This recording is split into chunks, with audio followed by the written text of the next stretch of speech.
Bonjour, je suis Armelle Hachet, animatrice en médiation artistique et j'ai envie aujourd'hui de vous faire découvrir le Jinshin-Jutsu, un art ancestral japonais qui permet de s'harmoniser soi-même juste en utilisant ses doigts et en les mettant sur différents endroits de son corps.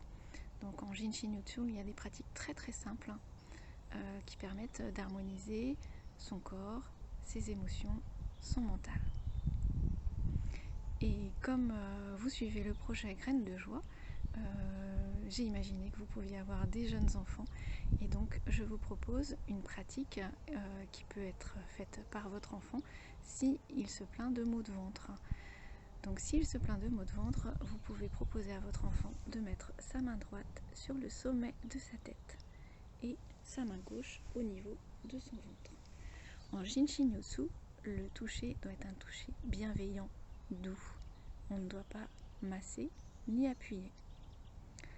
L'important c'est d'être aussi détendu dans la pratique. Donc il faut penser à baisser les épaules et elle peut se faire cette pratique soit debout, soit couché, soit assis, comme c'est le plus simple. Au niveau du temps à faire cette pratique, vous pouvez soit la faire pendant 10 minutes, soit sentir quand l'énergie circule bien, sentir des pulsations au niveau de vos doigts par exemple. Et pour les enfants, ça peut être très rapide, donc aucun souci s'ils le font assez rapidement.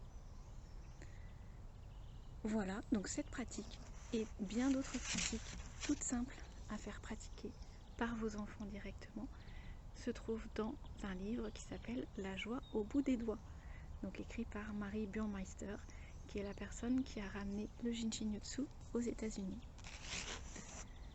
Si vous êtes intéressé par découvrir un peu plus au sujet du Jinshin-Jutsu ou de ce livre, vous pouvez vous rendre sur le site internet du Bureau français au www.jsj.fr ou sur la page Facebook. Merci d'avoir suivi cette vidéo jusqu'au bout. Prenez soin de vous. Au revoir. J'ai juste oublié de vous donner une petite précision pour faciliter la pratique. Voilà, si votre enfant trouve qu'à la longue c'est un peu difficile de maintenir la position de la main droite sur la tête, il est tout à fait possible de mettre plutôt les doigts au niveau du petit creux entre les deux clavicules. Donc il y a les deux clavicules sous le cou, les deux os assez longs et un petit creux entre les deux. Donc votre enfant peut mettre ses doigts ici et laisser reposer le reste de la main sur sa poitrine. Voilà, bonne pratique, au revoir.